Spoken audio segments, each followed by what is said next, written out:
You wake up, reach for your phone, and instantly feel tense. Your heart's racing before you've even left the bed. Sound familiar? Here's the thing. Most of us are sabotaging our entire day before breakfast. We're triggering massive cortisol spikes in the first hour of waking up, and we don't even realize it. Cortisol is your stress hormone. A little bit in the morning, totally natural. It's what gets you out of bed. But when you flood your system with too much, too fast, you're setting yourself up for anxiety, brain fog, and that wired but tired feeling that follows you around all day. I used to wonder why I felt exhausted by 10 a.m. even after a full night's sleep. Turns out I was making every single mistake on this list. Today, we're breaking down 5 morning habits that are quietly destroying your cortisol balance. And more importantly, I'm going to show you exactly what to do instead. These aren't complicated biohacks. They're simple switches that can completely transform how you feel, not just in the morning, but for the entire day ahead. Let's dive in. This is the big one. The moment you grab your phone, you're exposing yourself to emails, messages, news alerts, social media, basically a fire hose of other people's demands and problems. Your brain wakes up in what's called the hypnagogic state. You're highly suggestible. Whatever information hits you first shapes your entire mental framework for the day. When that information is stressful, your cortisol spikes hard. Think about it. You're not just reading a work email. You're reading it while your nervous system is still calibrating. That urgent message from your boss gets processed as a genuine threat. Your body can't tell the difference between a stressed out email and an actual predator. What to do instead? Create a phone-free morning window. Even 30 minutes makes a difference.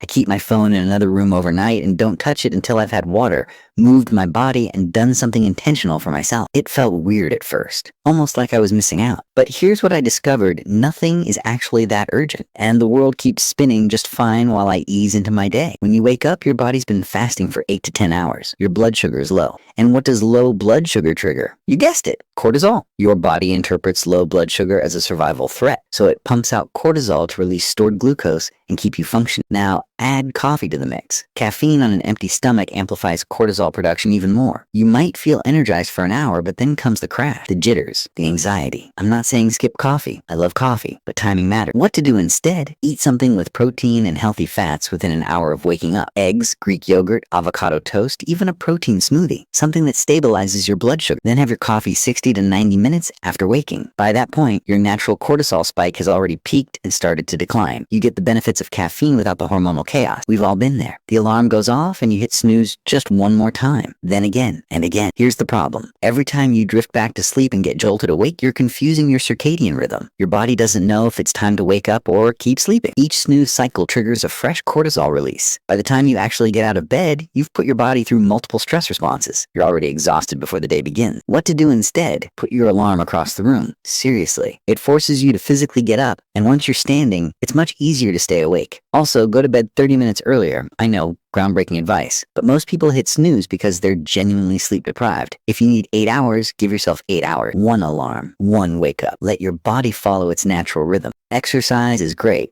Movement in the morning is fantastic, but there's a catch. If you're rolling out of bed and immediately doing a brutal HIIT workout or heavy lifting session, you're spiking cortisol at a time when it's already naturally elevated. Your body doesn't differentiate between the stress of a hard workout and the stress of running from danger. It just responds. And if you're already in a heightened stress state from poor sleep, work pressure, or relationship issues, that morning workout becomes one more stressor. Don't get me wrong. Some people thrive on morning intensity, but if you're feeling burned out, anxious, or constantly fatigued, this could be why. What to do instead? Start with gentler movement, a walk, yoga, stretching, something that wakes up your body without triggering a fight or flight response. Save the intense workouts for later in the day when your cortisol has naturally dropped. I shifted my heavy training to the afternoon and the difference was night and day. More energy, better recovery, less anxiety. You wake up late, rush through a shower, can't find your keys, forget your lunch, fight traffic. Every single one of those moments triggers a cortisol spike. By the time you sit down at your desk, your nervous system is fried. Chaos breeds stress, and stress compound. What to do instead? Build margin into your morning. Wake up 15 minutes earlier than you think you need. Prep the night before. Lay out your clothes. Pack your bag. Make decisions when you're calm, not when you're scrambling. I started doing a Sunday night prep session. 20 minutes to organize my week. It sounds boring, but it's completely changed my mornings. Instead of reacting, I'm responding. Instead of chaos, I have control. Now here's the thing. You don't need to overhaul your entire life overnight. Trying to fix all 5 mistakes at once? That's just more stress. Pick one, maybe 2. Start there. Also, be patient with yourself. If you've been spiking your cortisol every morning for years,